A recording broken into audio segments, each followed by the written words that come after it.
sorry, continuing on part 2, kind of got cut off there. But anyway, now what you want to do is you want to add lighting. So this is all very well and good. It looks nice, but does it really? Because I think a thing with animation that can make or break your animation is if the lighting is not good, the realism or the niceness of looking really goes out the window. Now this is kind of a bit of a cheap under the belt trick. Well, not a trick, it can be very useful, but this doesn't work in all situations, but this works for this. So you just want to make a light. There we have a light. Then here you want to make an array.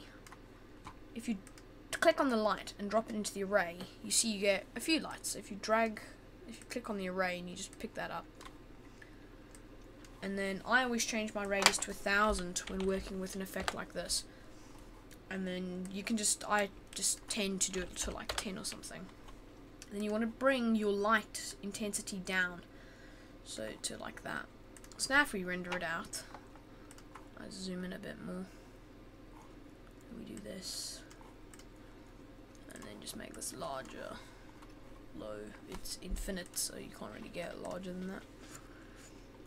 Anyway, actually, if I just do this, if I just go into my render settings, which is this button, and then output, which is that button, and then if I just change this to HD, let me just find it, 720, should look a hell of a lot better.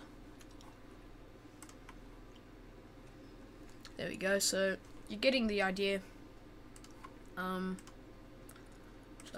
we can play this through.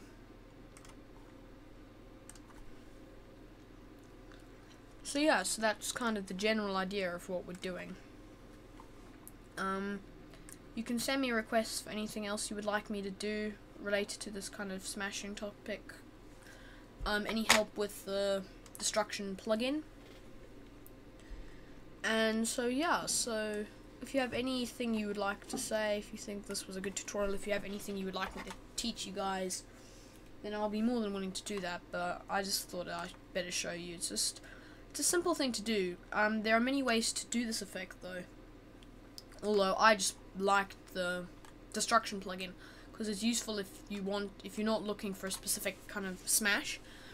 It just will randomize it, that it kind of gives a cool element of realism, because if you're doing it yourself, using the knife tool, which I'm sure you've seen probably a tutorial about that on. The problem with the knife tool is A, it takes very long, and B, it can give, if you're not careful, it can give a very uniform look. With this, it's completely random, and with the gravity and the dynamics, it actually looks like it's being smashed. Now I'm sure you could add some like explosions or something. I may actually just lower the force of which this falls. This is kind of a bit insane. There we go. And then another thing I just want to actually do is I just want to increase the friction of this, because the pieces are sliding. I don't like it when they slide. One usually does the trick, so now they should smash and then relatively stop. Because if you think, this is concrete, we want the concrete to kind of do that. So I'm just going to actually do 1.2. Then if you go edit and then preferences, sorry, project preferences, and then mode dynamics, you can actually just increase the gravity. So I'm just going to switch it to 1200. So yeah, so there we go. So we just got a better smash effect. And then if you want to, you can render out a preview. So you just hold down and then click make preview.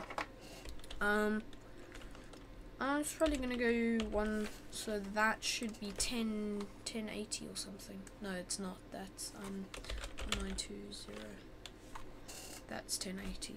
I'm just trying to think what's it. 10. Okay. So that's just calculating. So I'll probably just pause it. So excuse me while I open up Screenium and pause this for you. Okay, so I'm back. I just did a preview just to show you. So now this won't be playing at the full frame rate, meaning this won't be what the final render looks like.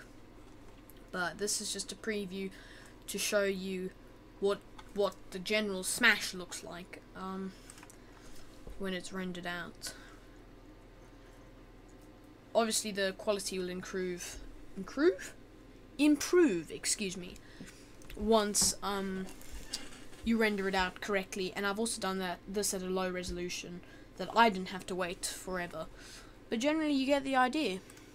So yeah, so just clown around with it. You can make this go higher to add a more overhead effect. You can make it go closer. So just play around. So just kind of see what you like. Why isn't that closing? There we go. So just play with it. But I've taught you like the basic kind of ways of which it does. Another good tip I'd recommend. I don't always do it during my tutorials, but don't kind of take from my bad habits. Basically, is name everything. So this is the concrete. Excuse me if I spell anything ever wrong. Metal. Lights. So you get the idea. I will be doing more tutorials. I'll do it like how I did the camera, kind of around the thing, because that is very annoying to animate. But the method I found, which I'm sure a lot of you probably experimented and found, I just kind of clowned around and I found it because I knew it could do it. I just didn't know how, so I found out how. So I'll show you guys that. That's quite a useful tip if you don't know how. But otherwise, thanks for watching. I hope this was useful. Send requests, comment, kind of say, oh, do you talk too fast, blah blah blah. But yeah, so I hope the new microphone was good, because if you listen to any of my previous tutorials, not only am I speaking very fast, but the microphone's bad, so you can't actually hear what I'm saying.